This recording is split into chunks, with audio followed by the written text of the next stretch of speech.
Hello, everybody.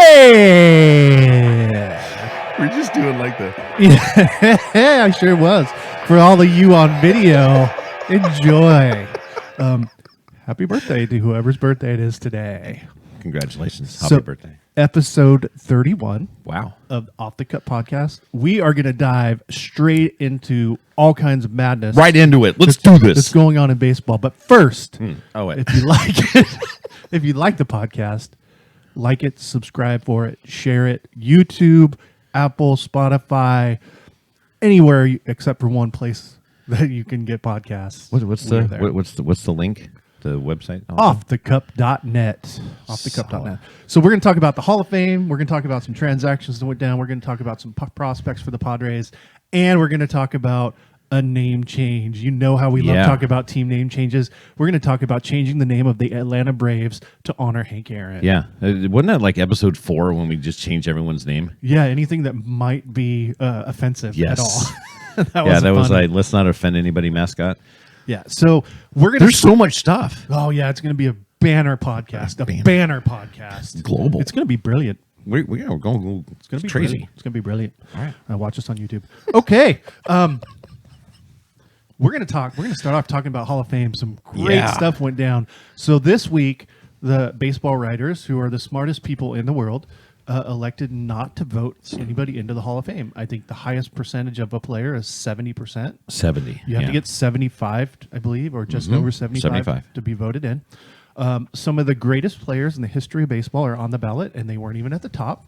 So I am excited to discuss this because I have a pretty strong opinion. I think you have a pretty strong opinion. I'm just going to say, go! Go. All right. I do not get where we've separated your accomplishments on the field and what you do off the field to determine whether you're supposed to be in the Baseball Hall of Fame. I don't get it. Now, I mean, you go and, commit some heinous act. Okay, I can see where, the Hall doesn't want you in there and glorify it. But if there's an opinion, if there was an off the cup comment, and then suddenly you're judged by that so heavily that they go, you know what? Forget your wins, forget your championships, forget your, major accomplishments. Forget how long you played in the major leagues and promoted major leagues and made kids love baseball. Because you don't like this or you said this, you're not in. You spent your entire life becoming a Hall of Fame player, and because some dude who graduated from college, 10 years ago that you had a bad interview with doesn't like you, now you're not in the Hall of Fame. Not even that. I mean, there's only been a couple players in the history of baseball who have, the commissioner has said you are not allowed to be in baseball anymore. You're not in the Hall of Fame. So I think the Black Sox scandal and Pete Rose. Okay. Everybody else is eligible for the Hall of Fame. Right. And there's a group of people that are deciding that they don't belong in it. Non-baseball players. Right. Non-baseball players. Exactly. Guys that write stories.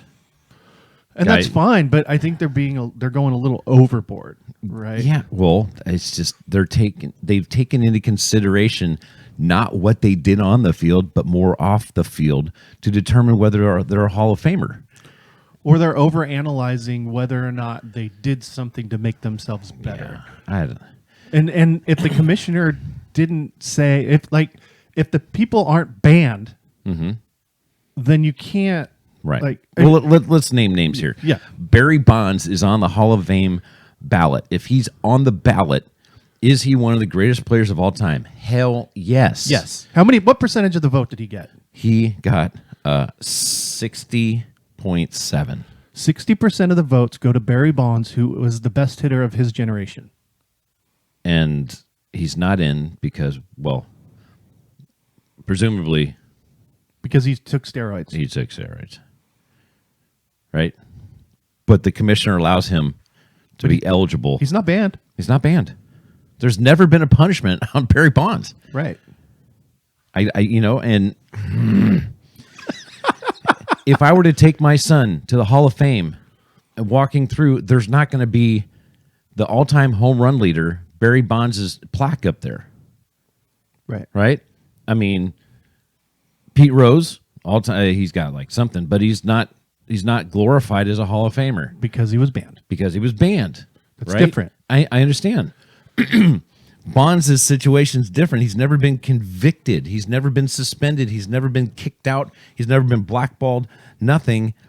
He's on the Hall of Fame ballot. Yeah, and the same goes for Roger Clemens. And before they were ever accused of doing anything, they were Hall of Famers. They had done enough in their career before anything ever happened to be Hall of Fame players. And if you're going to tell me that there's guys in the everybody in the Hall of Fame never did anything. I mean, there's like the last 2 or 3 Hall of Fame inductions. There's been like, well, that guy might have, or he was around, or possibly might have, but he's still in the Hall of Fame. Right. I mean, at this point, you shouldn't just, nobody from 1987 to 1999 should be voted into the Hall of Fame because nobody knows what happened. Right. It just bugs me because we're supposed to vote in, I say they are supposed to vote in the best players of that generation to glorify in the Hall of Fame. And if you don't have Curt Schilling, who was the bloody sock for the Boston Red Sox, the ace of that staff that also had Pedro Martinez on it. Yeah, I think the sock is in the Hall of Fame, by the way. Well, you got to put the dude that was wearing it in there too, because for 6-7 years, Curt Schilling dominated baseball. In the era of steroid users, he was the most dominant pitcher. He was up there. Definitely up there. Well, I mean, he was the trade deadline guy. He was the guy that you wanted pitching in the World Series. And he did. He did. And he won. He was flat out, you couldn't touch him in the playoffs. And so we get to 70%, and then there were the killer was that there were 14 ballots turned in blank. Which is just ridiculous. So you get a Hall of Fame vote that, you could basically solidify a guy's legacy in the game. And you go, no, I'm not voting this year. Well, then you know what? Turn in your vote forever. Right. I just give me a vote. I would be proud and honored to make a vote. But for me to make a stand and make a statement by nobody on this list should get in. Yeah, they do that all the time with guys on first ballot. Well, this guy doesn't deserve to be a first ballot Hall of Famer. Oh, well, who cares? If they're better than everybody else on the list, then they should be in the Hall of Fame, and it doesn't really matter whether they're first ballot or not. But let's go back to Curt Schilling. So Curt Schilling got 70% of the votes, which was more than Roger Clemens, Manny Ramirez, Barry Bonds, all those Andy guys Pettit, on our list. Billy Wagner. There's at least 3 players that I just named off that had much stronger careers than Curt Schilling. Yeah, quote unquote better. Just Barry Bonds, Manny Ramirez, and Roger Clemens. How do you not have Roger Clemens in the Hall of Fame? Like, his numbers are 3 times better than Curt Schilling's. I mean, if you go by the numbers and you didn't know what Curt Schilling did in the postseason, and Curt Schilling is a very borderline Hall of Famer just by his stats. Right. He got 70% of the votes over. He was the highest. Andy Pettit, who had pretty close to pitching the most innings ever in the postseason, I believe. Yeah. Hey, he won a few championships with the Yankees. Yeah. But Roger Clemens, Andy Pettit, and Barry Bonds all have the steroid enhancement. The tag. They're tagged. And like I said, there's guys in the Hall of Fame. If I go to the Hall of Fame with my kid or a friend or whatever, am I going to be like, hey, look, it's Barry Bonds. He cheated. I'm going to be like, no, Barry Bonds has the most home runs ever. And when we watched him play, we were playing, our favorite team was playing against him. We were afraid to pitch to him because he either walked or hit a home run. Like, he got intentionally walked with the bases loaded. Yeah. That's the only guy in my lifetime that's ever been walked with bases loaded. Right. I mean, if you're so scared of a guy, you're like, I would rather give up 1 instead of 4. That guy is pretty damn good. He got less votes than Curt Schilling. He got 60.7. I just, the whole process, why, not a knock, but it's a knock, is why do writers get the vote? Why don't GMs? Why don't current Hall of Famers? Well, I think the initial thing was the writers were the only ones that saw every game, right? Other than the players, right? So the writers, when all of this started, they're the ones that were traveling around with the teams, watching all the games and seeing all the players play. Now, that's just my opinion. Well, in today's world, I can check out stats all the way back to 1899. Yeah. You know? And I'm okay with the writers voting as long as they vote my way. Well, I just want you to vote the baseball way. Yeah. I mean, let's be honest. We've been in baseball a long time. I've never invented anything in this game. I've taught it. I've used it. I've asked questions about it.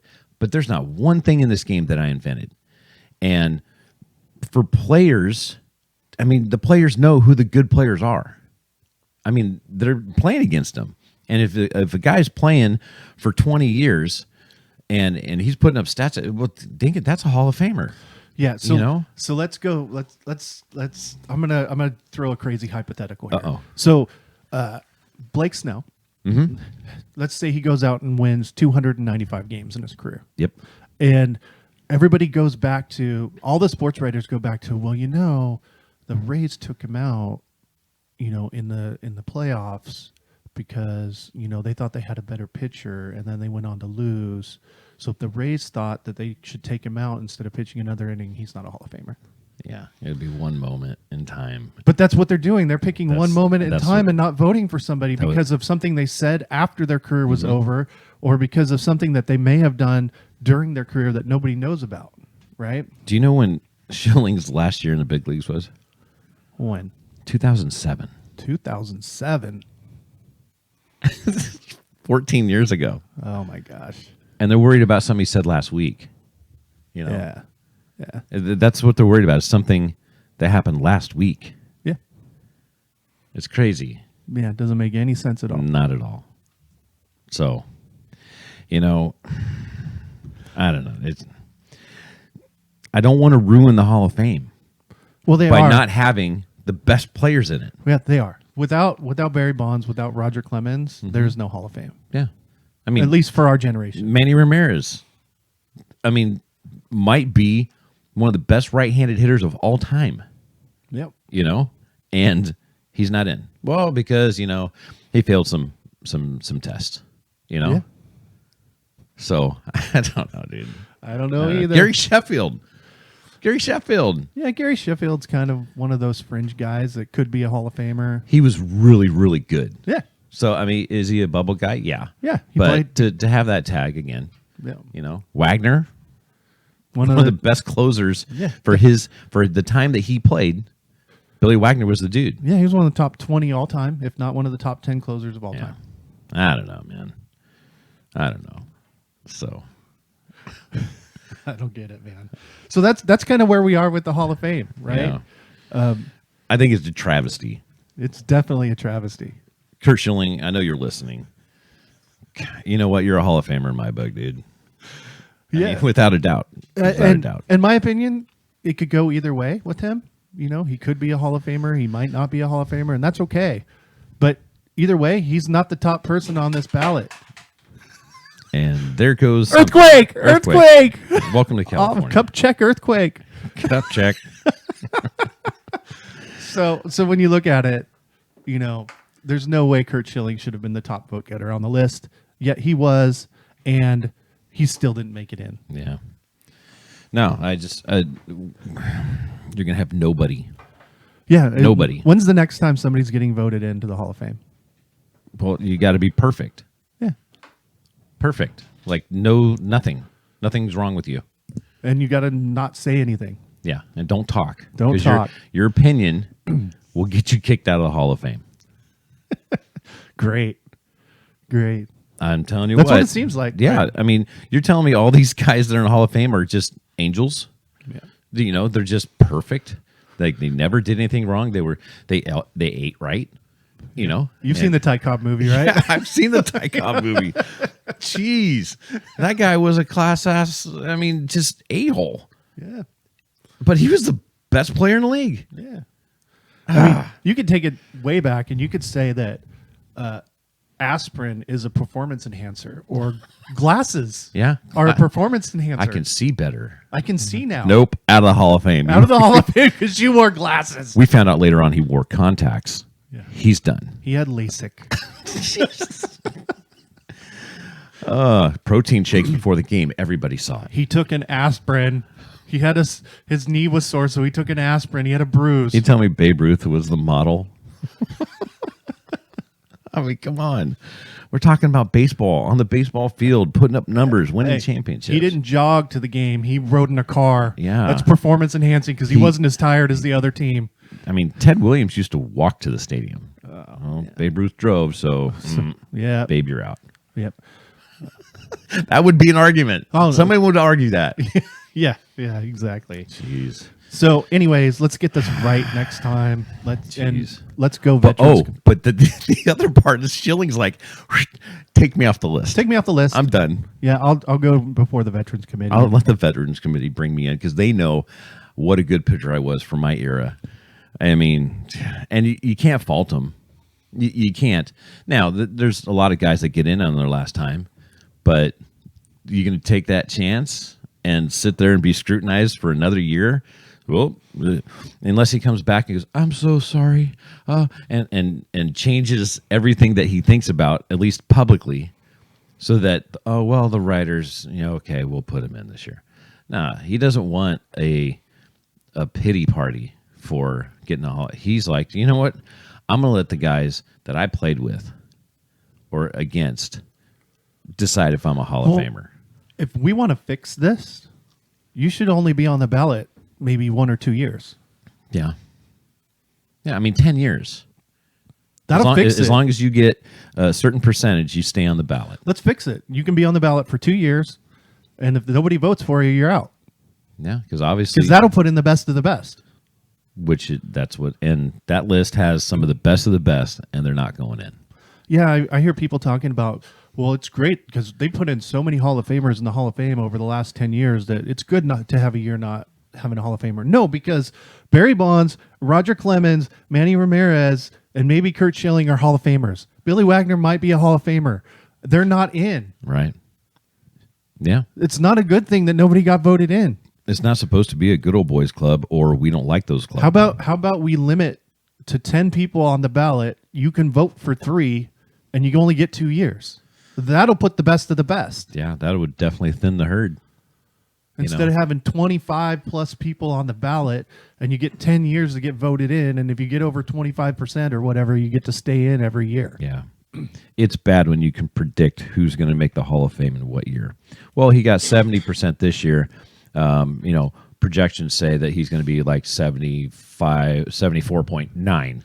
Yeah, so there might be some swing votes. But if somebody turns in a blank ballot, they shouldn't count it towards percentage because they didn't actually participate. Right. And I think if you turn in a blank ballot, that's your resume. Because if you want to, that's you resigned. If you want to throw your ballot away, vote for Shane Victorino.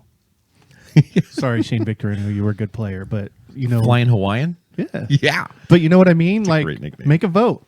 Yeah, I don't know. Like I said, if I turn in a blank, I'm giving myself an F. Yeah. And I quit. Yeah, you shouldn't get another ballot. You're telling me the guy couldn't turn around and vote for the other guys and go, well, and turn in a ballot with none of those guys' names on it. It's ridiculous.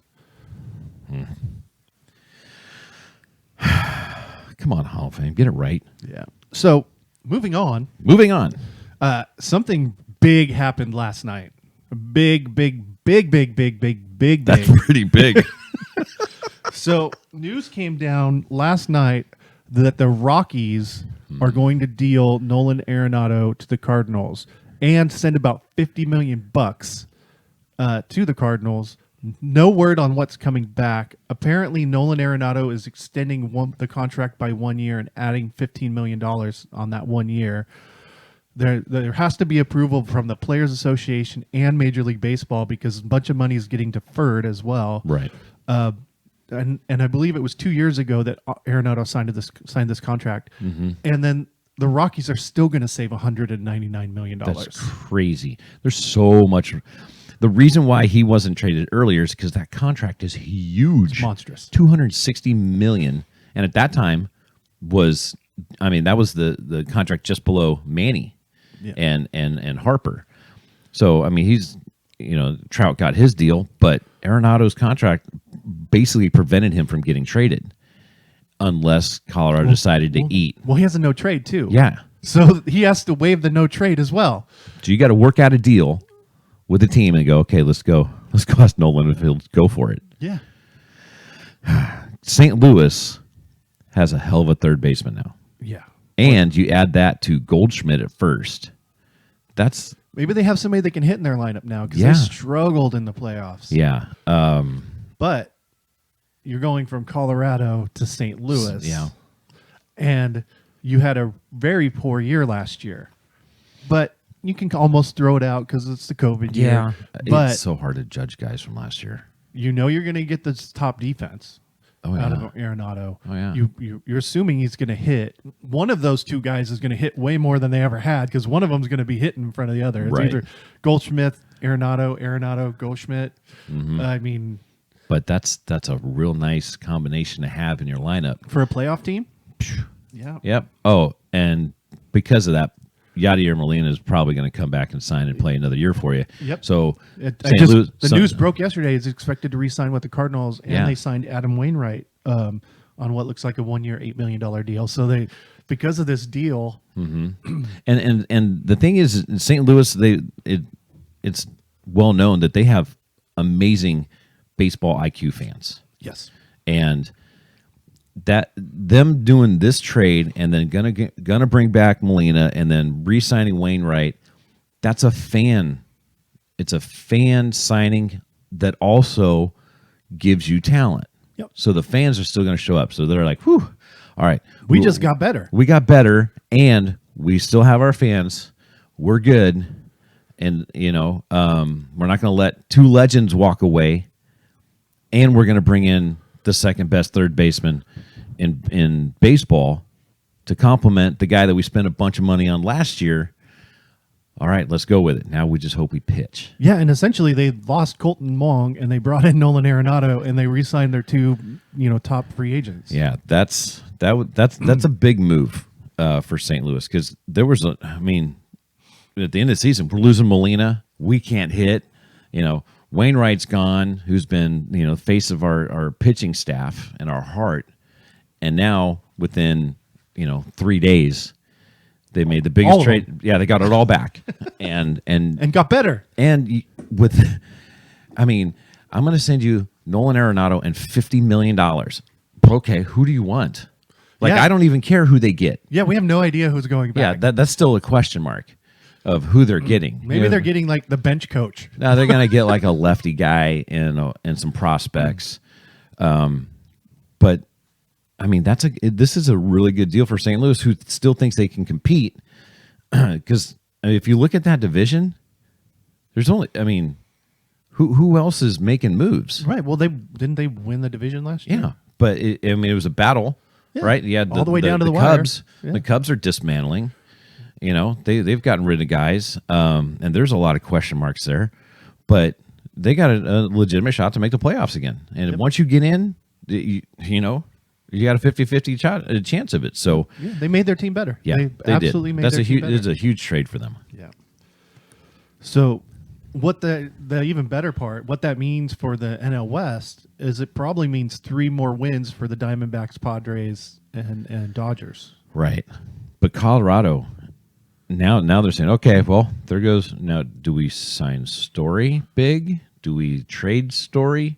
And now you wonder if they're going to pull what the Padres did and just get rid of all their names, bring in a whole bunch of prospects, and do a rebuild. Yeah, but what we learned from last week's Off the Cup podcast, they could probably go sign 5 free agents and make themselves a contender. Yeah. The list is still here. Ching. You can still go out and get They can guys. rebuild their starting pitching staff. They can bring in, a bunch of players and compete Yep. with the money they just freed up. But they're going to have to re-sign Story. How do you give away $50 million and save $200? Right. That's crazy. Right. So But yeah, for the NL West, I think all the teams in the NL West, other than the Rockies, are like, whew, thank you. yeah. Yeah. We couldn't get hits down the third baseline, and we didn't like pitching to that guy. Yeah, regardless of whether it's at home or on the road. So, Yeah. No, big trade, and it also, it's not, you're not conceding this year, but you're like, look, the Dodgers and Padres are good. We're spending a ton of money. We're not going to win in this league, not yet, not now. Even with the guys we have, we couldn't win. So let's save $200 million. Let's go ahead and send them off. Yeah, we get some prospects. We'll see what happens. Yeah, I'm curious to see what they get back. If they If get not, any major league- he could have opted out after this year. So that's another thing. We better get something. Nobody can opt out after this year because nobody knows what the financial ramifications are of that. And he's coming off a bad year, so He doesn't have to worry about it now. That's right. And he's getting extended, and yeah, they're going to do the same thing. He's going to get Bobby Bonilla, maybe. So maybe I love that contract. Well, you mentioned the Cubs briefly, and how they were kind of going backwards, but they kind of took a step forward. They signed Jock Peterson. Yeah, no, I don't think they're not gonna do the fire sale and go down to the bare knuckles and start over. They're still going to compete because they still got players. Well, there's not much difference between Kyle Schwarber and Jock Peterson. No, except you got a better outfielder. Yeah, so you actually got better. Yeah. And because everyone loves Kyle Schwarber in Chicago. We just they like love him. They like him, but their team actually might have got a little bit better by this deal, even though Peterson doesn't. And it's going to be interesting. You see a lot of guys that spend, the team that drafted them, and they come through and they make the big leagues and they have success, and then they test free agency and they go somewhere else. You wonder if they're going to be less successful, and you go, well, you know what, they were part of the project and they fit our system. Now they go off and they fail. Or do you see a player just skyrocket and they get new coaches, new eyes on them, and go, hey, why don't you try this? And all of a sudden it completely changes their game and they take off. Which in past history, if you played for the Padres when you're young, you went off somewhere else, you were superstar. You're an all-star. So it'll be interesting, especially for Jock Peterson, because remember, he got traded. Yeah, and then it was canceled. Then the physical or something came back, and they're like, nope. And then, okay, I'm back. Hey, guys. Thanks for wanting me. I'm going to play for the team that didn't want me. Yeah. And, but. And then all of a sudden he couldn't hit lefties anymore. Yeah. Well. But still, I mean, he ended up with some solid stats for him, and now he's in Chicago. Who knows? Maybe he just blossoms. Takes off. It'll be that's a guy that'll be interesting to watch. Like, it's definitely a better place to hit than Dodger Stadium. Yeah, except in the early in the season, which is like freezing cold. Yeah, but either way, if you get one of those days where the wind's blowing out, that never happens in Dodger Stadium. No, not like that. No matter what, it's always tough to hit. You're playing the majority of your games there. Yeah. So, fly ball hitter in a small park. Yeah, wind blowing out to right. Yep. Pop up, it's gone. Yeah, and then on top of that, rumors about Jeff Samardzija going back to the Cubs. Yeah, and he got drafted. He was. I followed this one a lot. Because. I used to watch college football a ton, and Jeff Samardzija was the best tight end in the country. Except he was a wide receiver. Well, they played him in that weird slot area with Notre Dame, but he was like legit, mm-hmm. And teams were worried: are we going to draft him, or is he going to go in the NFL? And then the Cubs draft him, and he's like, "Oh yeah, you didn't know that I was a pitcher, and I did really good too." And he spent the first 6-7 years in Chicago. Yeah, he did. He had a good career before he went to San Francisco. Yeah, I mean, he was traded to was it the A's, and then signed with the Giants after that, and a nice contract. I mean, he's done real well for himself, and now a chance to go back and finish your career with the team that drafted you. I think any player enjoys. So he'll go out. He's going to be a 500 guy, eat innings, 500 pitcher. And he'll dazzle you, and a couple times, but it's a solid arm. I like how I hope he signs there. I really do, because that'll be fun to watch him again. Yeah, and then on top of that signing, a little bit earlier in the week, one of the biggest free agent signings of this year happened, and that was with the catcher of the Phillies going back to the Phillies, JT Realmuto on a 5-year, $115 million contract. And that's a good deal. I don't know how many teams were bidding. I mean, I don't know if Philadelphia was bidding with themselves, but there was probably an offer on the table with somebody else, and it was like match it or beat it. And so that's a good contract for him. I mean, he's a good catcher. He's all good. Around. He hits.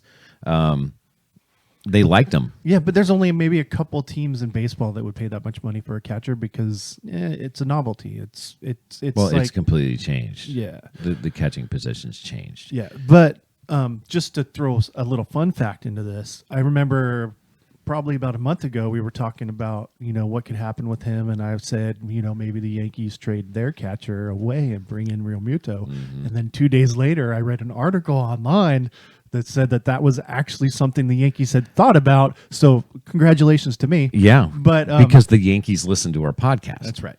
So this is a good signing. I don't think they had a lot of options. It was only big clubs that could bring in a catcher that's worth that much money. And just even the fact you think about this guy would have made a huge impact in LA or in San Diego or any of these teams, but he wasn't even rumored to any of these other teams. No. So his market was really small. Yeah. So the fact that he got 5 years, 115 is really good. Because I think he really had a small market. I mean, he wasn't rumored to go to the Blue Jays, where they signed everybody. The only team you heard was the Mets, and then they go and sign McCann, and you're just like, ooh. Yeah, I mean, and even Wilson Ramos just signed. I could have sworn I had it on my list, but yeah, he just signed, and it's just he signed with Detroit. Only got $2 million. Yeah, so goes to Detroit. He's going to play.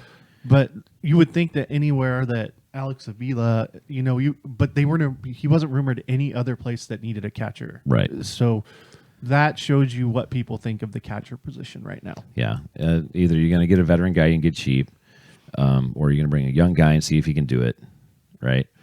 But I mean, he is the premier catcher right now. I mean, Molina coming back to St. Louis is going to be a foregone conclusion. Yeah, and the fact he wasn't rumored to St. Louis either, when they needed a catcher, it just... Well, it could have been one of those situations, too. They're like, well, St. Louis is talking to Molina, going, hey, you hanging him up? Because if not, I got to do... But he's still a 1-year guy, yeah, right? And we're talking about a 5-year guy. Yeah. Well, I think the situations are different. Philadelphia needs that commitment. They got so much money wrapped up in Harper and some of the guys that they've brought in that either we're going to make a run at this or, well, we're going to sell a lot of Harper jerseys. Yeah, this is a fan signing. Yeah. It's just, just like the Cardinals we were talking about with Molina and Wainwright. This is a fan signing. Yeah, it's a good deal. I mean, you got a hell of a player. Yeah, not saying anything bad about the player, but yep. I think catching market in Major League Baseball has definitely been devalued. Unless you got a superstar that comes up and I mean, remember when Benito Santiago came up? Yeah, it was 1987. Yeah, I remember it, and he was like the next great thing. This dude throws from his knees, right, and he's gonna hit a little bit, and he's athletic, and there was excitement behind it because he brought something different. You don't see that right now. You don't see that electric, exciting catcher. Piazza, this guy's going to hit, tons of bombs. He's a big dude. There was excitement about that. Now he's a horrible catcher, but I know one that's worse. And if you listen to the podcast, you know exactly who we're talking about. If you know, you know. But yeah, I mean, the excitement behind being a catcher is that flair's been gone. So if you're really good, then you get a solid contract. If not, it seems like it's like the merry-go-round to just see what's up. Yeah, it's just if he was at the same status at a different position, right? So if you're the top 3 catcher, but if you're top 3 shortstop, you get way more. If you're a top 3 center fielder, you get way more. If you're a top 3 first baseman, you get way more. And you get BMW commercials. And if you're a top 3 catcher, this is what you get. Yeah. You get a solid contract and thanks. You don't get 5 years, 150. Yeah. So, no, it's good for Philly. I mean, that solidifies that position. But Yep. Moving on to another Philadelphia Phillies move. It looks like they signed lefty Matt Moore to come in and eat some innings for them on a $3 million base salary contract with incentives. yeah, there's not a win. You're not going to lose on that. No, it's just a nice little pickup. Also, just in random baseball news, Daniel Murphy has retired. Yeah. from the big leagues. Murphy. And That was pretty young too, like 31. I think. Yeah, but remember when he was with the Mets, and he was In the playoffs. in the playoffs was absolutely ridiculous. That was like video game mode where you put him on Super Boost. Everything he hit he had like 9 home runs in the playoffs. He had like 7 during the regular season and hit 9 in the playoffs. He was a pure hitter. He's one of those guys that changed his approach in his swing and absolutely changed his game completely. And you couldn't get that guy out. And for him, yeah, it is a little premature. Maybe the market just wasn't out there, and maybe he was lost for a position and he lost range, so he's more of a first baseman. But he could still swing it. I'm surprised he wasn't an invite to like an American League team that has the DH, to be a hitter. Just a hitter. He's not going to be a power guy. Yeah, he's struggled a little bit lately, so it's probably a good time. And maybe his body's just breaking down. Didn't want to say nothing. Yeah, we have a couple of more fun transactions I want to roll through pretty quickly. Tommy LaStella got a 3-year, $19 million deal from the Giants. Stays in the Bay Area. Yeah, not bad. He probably happy to stay at home where he already lives. But that's a pretty good contract for Tommy LaStella.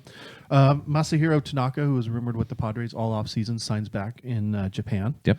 On a 2-year deal. Finished his career with the team he started with. A trade I like because the Blue Jays are going places. Like they're I believe I think I left it off my list. Did Simeon go to the Blue Jays too? But there's a rumor there. But anyways, they traded for Steven Matz, the lefty from the Mets, and that's a good, solid deal for the Blue Jays. Yeah, and this one I question. I'm like, what are the Mets doing? Yeah. Like it seems like they're going for it, and then they trade one of their top starting Is there pitchers. something we don't know, Bauer? Yeah. Is there something we off this list? Are you going to go get some guys? Odorizzi. Are there going to be? It wasn't a huge contract they had. No. Well, this is Matt's is they had already settled outside arbitration, but this is last year, so he's a free agent. Maybe they thought they wouldn't be able to sign him. Or they didn't want to sign him. So they got a few right-handers back. Yeah. They got some pitching prospects, which is, like I said, that was an interesting trade. I'm like, all right. Yeah, so it's a good one for the Blue Jays. Yeah, who Blue brought in Jays. George Springer, and they're looking good there. Yeah. The Yankees signed Corey Kluber out of the bullpen for 1 year, $11 million. That's a great contract for him. Yeah, I think we talked about that last week. Yep. The Nationals. The Nationals had a great week. Yeah, so they signed this reliever named Brad Hand for he's okay. 1 year, 10 Mr. Hand. He's going to go out and maybe close for him. But then they brought in a veteran by the name of John Lester on a $5 million contract. This is a great pickup for the Nationals because that staff is already good. You're going to throw Lester in at your 4 or 5. The guy's a proven winner. He just goes out and gets it done. He's a professional, and you're gonna use him as your 4 or 5 behind Scherzer, Strasburg, and Corbin. That's pretty damn good. Yeah. So you replaced Gio Gonzalez with the same guy. With the same guy, except Lester is known to be a bulldog. Mm-hmm. Yep. Maybe a little more than people think of Gonzalez. Doesn't mean he wasn't. Right. But Lester is known to be. Well, he's proven. Yeah. He's proven. So you're bringing a proven veteran lefty that's going to eat innings and be a good clubhouse guy too. Yeah. So I like that. I like those 2 pickups. Hand's going to close for him, and suddenly the Nationals again. You still question, what kind of offense they're going to have, but that pitching staff's going to be good. They have one of the best young offenses in the league. Yeah. So. I have one more transaction I want to talk about, and this one kind of befuddled me. Befuddled? Not because of where he went, but just because of the contract, and you would expect more. Andrelton Simmons signed with the Twins on a 1 year deal worth $10.5 million. essentially the best defensive shortstop in the game who's hitting around 300 gets a 1-year deal with the Twins. Yeah. Well, I had to let him go off of my HOT team because I did pick him up. Four gold gloves, and he signs with the Twins. Good for the Twins. Like, Yeah. not a bad signing, but No, how does he not get a 3-year deal with the? I mean, the Twins are a contender. They've been playing well, but like, how 1 did year. that come about? 1-year deal with a premier player like Simmons. Well, we never know what their asking prices are. When their agent goes, "Hey, we're looking for this." If it's a chance for him to go and improve his status to other teams for next year, okay. I mean, he's going to play. I don't know why the Angels let him go. For $10.5 million, you could have just brought him back. Yeah, I mean, is it that much of a stretch? No, they spend money like it's nothing. So, nice pickup for the Twins. You're going to get a solid defender, and whatever he hits is a bonus. And the Twins are a team. You just don't know which way they're going. I mean, they're still going to compete. They're the silent killers, Yeah. man. They come out of nowhere and they're in first place and battling in the playoffs, and right? they just do it. I Yeah. mean, everyone talks about the Rays, but the Twins, they're the Rays of the North. And Yeah. you're like, wow, hey, the Twins are in second place. Yeah. Who's on the team? I don't know. I have no idea. No idea. Joe Mauer still playing? Yeah, so, but one signing that I liked, because I've got friends in the organization, was Baltimore picking up Freddie Galvis. Oh, yeah. I forgot. I I thought we talked about that. No, Yeah. we didn't talk about it last week, so I didn't add it to my list. So Freddie Galvis signing with Baltimore, that's a lovely pickup. I've always been a Freddie fan because he just plays the game hard and plays it right. But that was a nice little pickup for him. Yeah, it'll be nice for him because he'll probably get to play every day. It's Yeah. just he's going to be playing every day on that poor team. Yeah, but they're that team that they've actually drafted well, and those guys are coming up. I can't even tell you one pitcher they have. I don't know, but they still have Chris Davis's contract at first base. So you're gonna hear, was it Gonzalez to Davis, and there's the out. Hope he hits. Yeah. So that'll conclude the transaction portion of the podcast. There's one more. Oh, you want to talk about There's one one more? more. What? One How more. did this not get on my list? Because I'm the Padre guy. Oh. Profar. Smiley. Didn't we talk about that last week? No, We didn't? it was official. They had to do something. So now it's official. Oh, it's official. Yeah, but I've been loving all his posts. I mean, he's so happy to be back. He's like, this was my first choice from the get go. We just had to see what we could do. They had so much fun. Oh, and everyone that's talking was like, man, it's so great to have him back because obviously he fills a big part in that clubhouse. So as much as no one really talks about chemistry anymore. That clubhouse, he was a part of it, and he was, he's the guy that bounces around, and that smile's contagious, man. Yeah. He has fun. He has fun. So I'm glad that now it's official. So It's Facebook official. yes. No, this is now MLB official. He had to update his status to a member of the Padres. professional players handing a Padres. All right, so sticking with the Padres, something fun happened this week. MLB.com released their top 100 prospects in baseball. The Padres, even after trading everybody away, still have 4 players on that top 100 list. Yeah. So it starts out with player at number 6 on the list, which is a left-handed pitcher by the name of Mackenzie Gore. Yeah, he's like the Christmas present that you're waiting to. It's been shipping's delayed. You have an idea of what it is. You shook the box. You want to open it, but it's not Christmas yet. Yeah. And at Christmas just seems like it keeps getting farther and farther away. You just wonder when he's going to show up. And you're like, man, I guess I got to wait till my birthday to open it. Right. Don't open until I tell you. Yeah. So he's like I said, he's the gift that we want. Well, everybody keeps talking about how he's going to be the 5-starter. He's going to be the 5-starter. But when it came down to it last year, that he wasn't the guy they brought up. They brought up Weathers. So, and now you're like, we still want to see him play, but why didn't he play? Yeah. Yeah. Or they knew, hey, we need to bring up a lefty. He's going to be a bullpen guy. Weathers has that mentality. Okay. Or they just didn't want to show anybody. No, we're going to save this diamond for next year, Or maybe he's overhyped. No, he's legit. All right, so rolling in at number 8 on the list is a shortstop that they drafted, I believe, last year, C.J. Abrams. And he's getting a lot of hype. Massive hype. Massive. I saw a thing where Tatis was ranked 8th at the age of 19.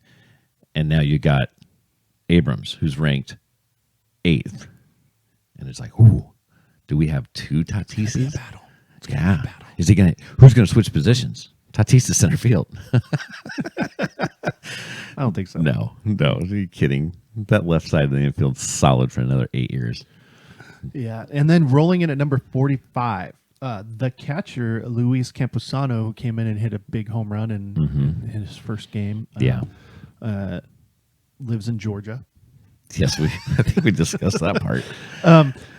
Really a top prospect for the Padres. He could probably step in and be the starting catcher. Yeah, it'll be interesting to see if they go, hey, you're starting. Nola's going to, utility and back you up. And then when Darvish throws, we'll mix in the other guy. That's an interesting scenario in how the Padres are going to deal with that, because you saw the power in his swing, and his dude's built. Yeah, and he catches better than Mejia. Yeah. There's the name. If you know, you know. So that'll be interesting to see how they manufacture and just kind of mold him in, if he's going to be the guy or if he's going to be the 67% guy, But, if he's hitting, well, you're going to play. And Cronenworth proved that last year with this management group. So, yeah, I want to see him. I want to see, are we in the era of an everyday catcher anymore? Not as long as you have Darvish. That's, but he's definitely a guy that I really want to see, because that, from a scout's perspective, he checks all the boxes, man. Yeah, beautiful. Yeah. And surprisingly, rolling in at number 62, the Padres have not traded away every outfielder in the organization. Really? Like, I could have sworn they've traded about 15 different outfielders in the last 2 years. They have Robert Hassel III rolling in. The Canadian. At number 62. Yeah. I was watching some videos of him working out right now. His swing is so beautiful. It's such a beautiful swing. Reminds me of Sean Green. Just love that swing. So, yeah, getting fired up. Four players in the top 100 after they made all these trades. That's not a bad thing. No, I mean, those are guys that are supposed to plug in somewhere. Yeah, and just throwing it out there, last year they had 10. This year they have 4, but they're better. So good. They're better now. They're better. Their depth is ridiculous on the major league level. Everybody can play. Yeah. Everybody. So I sent you an article at the beginning of this week via text. And it was really, really interesting. And it said, in honor of the passing of Hank Aaron, people think that they should rename the Atlanta Braves to the Hammers. I love this idea, dude. I love it. I'm like, the Atlanta Hammers. The Atlanta Hammers. And then instead of the chop, they all have... They have hammers. They can still do the same thing. They just don't do the whoa. Yeah. Do they go clank? Clink, clink, clink, clink, clink, clink, clink, clink, clink, clink. Imagine selling foam hammers and blow up hammers. Yeah. And on deck, they have like a sledgehammer. That I love that idea. Nobody can complain about that. No, it's great. No one. I don't like the idea. What's it stand for? Hank Aaron. No, I think it would be like, this is a great tribute, and you know what? It's a pretty cool name. Heck yeah. I dig it. I loved it. I love that idea. Yeah, I'm like, let's do it. Every team should be named the Hammers. Well, every day. The Cleveland Hammers. Now, the Atlanta Hammers. I actually have a legitimate question for you. Do you retire 44 for the entire major leagues like they did with Jackie Robinson? That's a tough one, isn't it? That's a tough one. I'm not the guy to be asking about like full league number retirement because I like to keep it specialized within the teams. Mm-hmm. Jackie Robinson's definitely one that you can get behind. Right. No one can argue that one either. No, you can't argue it. If it happened, okay. If it didn't, I'm okay with it. Yeah. But do you have that special day where everybody wears 44? I don't know. But that would definitely be something I would get behind. Yeah, can't complain about it. No. But I was thinking about that. I mean, he was such an icon for the game and broke so many barriers as well, leading through that. Is he a guy that you would memorialize for that? Oh, well, you definitely memorialize him in any way you possibly can, right? Right. But I was just thinking, statues at the Hall of Fame and in Atlanta and talking about him all the time and doing all that kind of stuff. I'm just not the guy that's about the full number retirement because eventually you're going to run out of numbers. That's true. Because you can make a case for 10 other guys, that have been awesome and great ambassadors of the game. I was just thinking. Yeah, it's not a bad idea. It's not a bad idea. Like I said, I wouldn't oppose it. I'll take the Hammers though. Definitely over Hammers. that. Love the Hammers, dude. I mean, you could even, since you're renaming the team, you could even name them the Atlanta 44s. Ooh, I like that. Yeah, and then it's like really the Colt 45s. It's really the Atlanta 44s. Yeah, that would be legit. Wouldn't it be rad? That would be awesome. Yeah. Let's do it. Let's call them up. And then you would have you put a 44 on the front in handwritten text, and then you have your little number 6 over here because you're the second baseman. You wear number 6, so you'd be 44-6. Everybody's number starts with 44. Now batting number 441. Number 4482. The double digits are going to be a mouthful. Now batting for the 44. You know who number 88. You know who wouldn't like that? The announcers. Oh, that's great. Good stuff, man. Yeah, but guarantee you. Now, one other podcast on this planet came up with that idea. Nobody on the planet came up with naming their team the 44s. That's great. And starting every number on the team with 44. Yeah. Well, we're innovators, What can you say? Dude, that's awesome. Well, just think about this. If your team name was the 44s, you could put Atlanta across the thing here where this Nike is because we're sponsored by... No, we're not. Nikki. And then you put your 44 here like where people normally put their numbers. And then you have your regular number on the back. There it is. And every one would say Atlanta 44s. That would be great. Because I think you just put a patch on your sleeve. That's okay, cool. Name the whole team after it. Name the team after him. If you really want... Come really on, Georgia. Let's go. If you're all in... You're all in. Yeah, let's be all in. That's awesome. Heck yeah. Good stuff, dude. Yeah, not a bad pod today. Yeah. Don't forget. Oh, by the way, I forgot to introduce us. That's Hoppy. Oh, hey, I'm Hoppy. that guy. He's Hobbs. Just in case 53 minutes in, you weren't sure who we were. It's like, who are these guys? Look at the picture. He's the one with the big head. It's amazing. I do that face all the time. Nice like, goatee. what?